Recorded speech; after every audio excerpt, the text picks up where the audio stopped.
Στα μέσα του φθινοπόρου, το χοιρινό και κυρίως αυτό της ελευθέρας βοσκής είναι στα καλύτερά του, όπως και το πράσο. Αυτά τα δύο πάνε πάντα πολύ καλά μαζί. Σκέφτηκα να τα ενώσω και να κάνω μπιφτέκια με πράσο πικάντικα. Όσο για τους μικρούς, ετοίμασα κάτι ξεχωριστό, γιατί μπορεί να μην τους αρέσουν τα πικάντικα. Πάμε λοιπόν να δούμε πώς θα κάνουμε μπιφτέκια με πράσο πικάντικα. Γεια και χαρά, καλή μας φίλοι. Είμαι ο Γιώργος Μαλιώρας. Μαζί με τον αδερφό μου Ανδρέα κατασκευάζουμε ψισταριές και φούρνους. Μέσα από το κανάλι μας Grill Philosophy μοιραζόμαστε μαζί σας το πάθος μας για το ψήσιμο. Και έχουμε να σας πούμε πως το ψήσιμο είναι η επικοινωνία.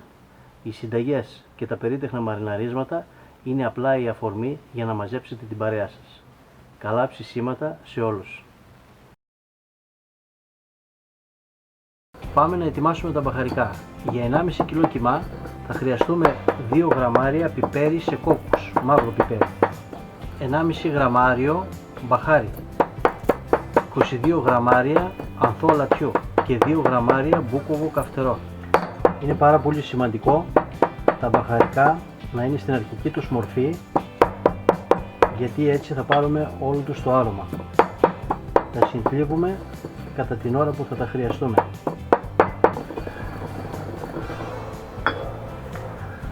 Έτοιμα. Εδώ έχουμε 1,5 κιλό χοιρινό κιμά και έχω βάλει και 200 γραμμάρια πανσέτα. Εδώ θα προσθέσουμε 250 γραμμάρια πράσο ψιλοκομμένο.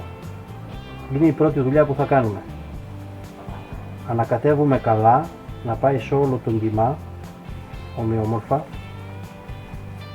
Μοσχομυρίζει το πράσο και είναι στην εποχή του, γιατί είμαστε περίπου στο μέσο του φθινοπόρου. Ο κιμάς μας θα χρειαστεί υγρά.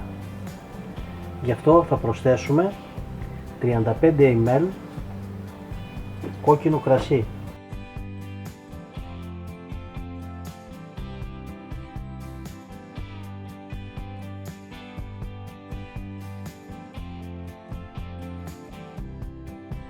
Τώρα θα προσθέσουμε σταδιακά το αλάτι με τα μπαχαρικά μας. Προσθέτουμε και ζυμώνουμε. Προσθέτουμε και ζυμώνουμε για να πάει ομοιόμορφα παντού.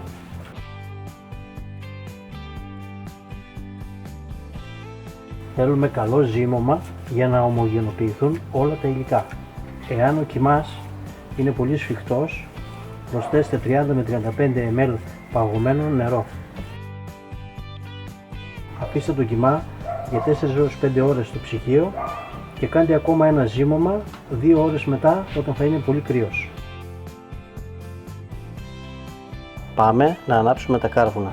Βαμβάκι με ενόπνευμα στην κορυφή, γιατί τα κάρβουνα ανάβουν ανάποδα, από πάνω προς τα κάτω. Εύκολα, γρήγορα και χωρίς καπνό. Τα κάρβουνα είναι έτοιμα. Τα απλώνουμε. Όσα δεν έχουν ανάψει καλά τα βάζουμε στην άκρη.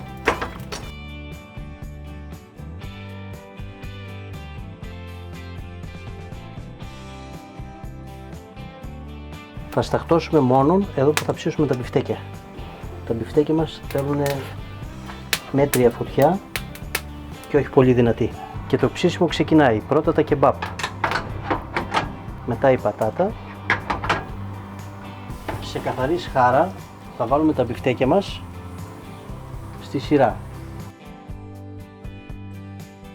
Είναι σημαντικό να είναι καθαρή και όταν η σχάρα μας είναι καθαρή βάζουμε τα μπιφτέκια σε κρύα σχάρα. Έτσι δεν θα κολλήσουν. Και θα σας δείξω και τι άλλο θα κάνουμε για να μην κολλήσουν τα μπιφτέκια στη σχάρα.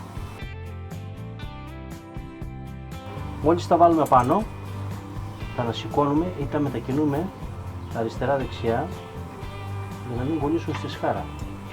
Και κάντε γρήγορα το πρώτο γύρισμα.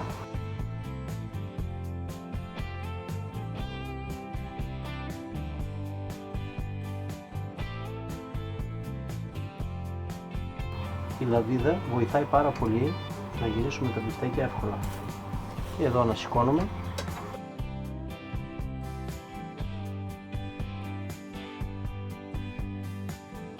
Θα μετακινούμε αριστερά-δεξιά. Εάν τα αφήσετε σε ένα μέρος, το πιο πιθανό είναι σε καθαρή σχάρα να κολλήσουν. Μετακινήστε τα λοιπόν ή ανασηκώστε τα. Αυτό μόνο στην αρχή. Γυρίζουμε ξανά γρήγορα. Τα μπιφτέκια θέλουν αρκετά γυρίσματα για να μπορέσουν να ψηθούν πρώτα εσωτερικά. Μιλάμε για χοιρινά μπιφτέκια, οπότε θέλουμε καλό εσωτερικό ψήσιμο.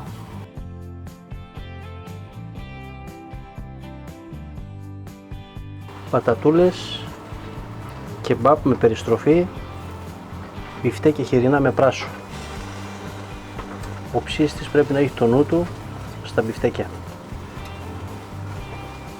Θέλουν γυρίσματα.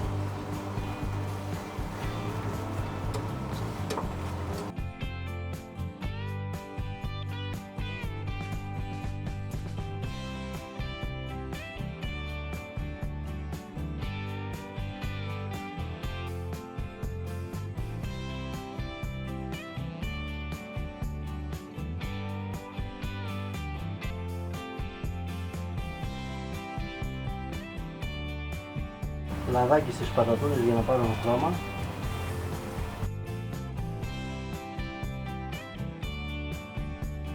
Τα κεμπάμπ για το Δημητράκη είναι έτοιμα. Τα βγάζουμε. Και στη θέση τους πιπεριές και μελιτζάνα. Μια ξεχασμένη στον κήπο μου. Το πιο πιθανό να είναι γεμάτη σπόρους, αλλά αυτό δεν μας πειράζει.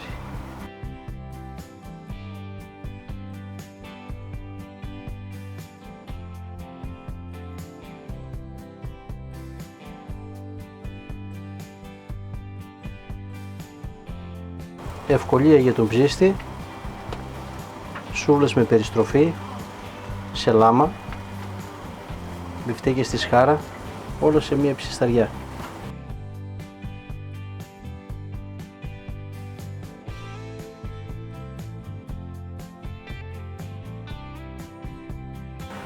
Μην ξεχνάμε τα γυρίσματα. Όσο αρχίζουν να παίρνουν χρώμα, τα γυρίζουμε λιγότερες φορές. Μπορούμε να τα αλλάξουμε και θέση όταν η φωτιά σε κάποιο σημείο δεν είναι δυνατή. Συνεχίζουμε τα γυρίσματα, κοντεύουμε, αρχίζουν και παίρνουν χρώμα. Η μελιτζάνα μας και αυτή κοντεύει, οι πιπεριές είναι σχεδόν έτοιμες και οι πατάτες επίσης. Σε αυτό το στάδιο μπορούμε να αναμοχλεύσουμε τα κάρβουνα για να δυναμώσουμε τη φωτιά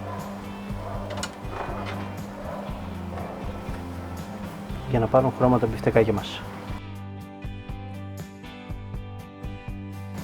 Ένα θερμόμετρο πάντα βοηθάει. Ας πάρουμε μια θερμοκρασία. 73 βαθμούς. Αυτά είναι έτοιμα. 75. Μια χαρά είναι. Και εδώ έτοιμοι είμαστε. Απλά να τα κάνουμε ένα γύρισμα να πάρουν χρώμα και από την άλλη πλευρά.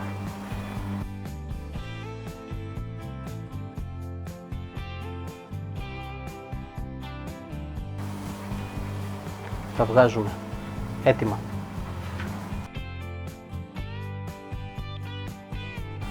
Βγάζουμε και τα τελευταία. Δεν αφήνουμε ποτέ τη σχάρα όταν τελειώνουμε το ψήσιμο πάνω από τα κάρβουνα. Την παραμερίζουμε ή τη βγάζουμε τελείως και τις ρίχνουμε αμέσως κρύο νερό και έτσι καθαρίζεται εύκολα οποιαδήποτε στιγμή. Αφού σκεπάσουμε 6-7 λεπτά, ξεσκεπάζουμε και είμαστε έτοιμοι να τα δοκιμάσουμε. Το χρώμα είναι καταπληκτικά. Ας πάρω αυτό. Καλοψημένα, ζουμερά, και εδώ θα πήγαινε πάρα πολύ λεμόνι. Μόλις το κόψαμε αυτή τη λεμονιά μας, δεν έχουν οριμάσει ακόμα καλά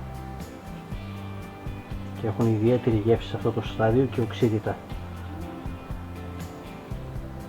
Και θα μπορούσαμε να προσθέσουμε και μπούκοβο γλυκό.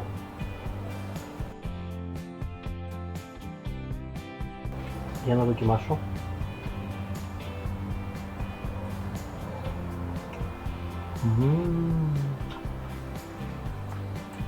Απίστευτη γεύση, πολύ μαλακό, πολύ ζουμερό,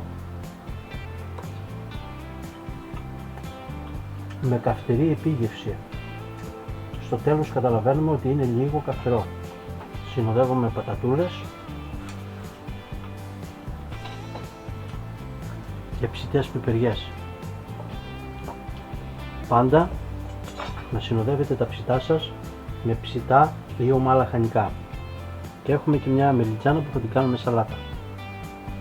Καλά ψησίματα σε όλους.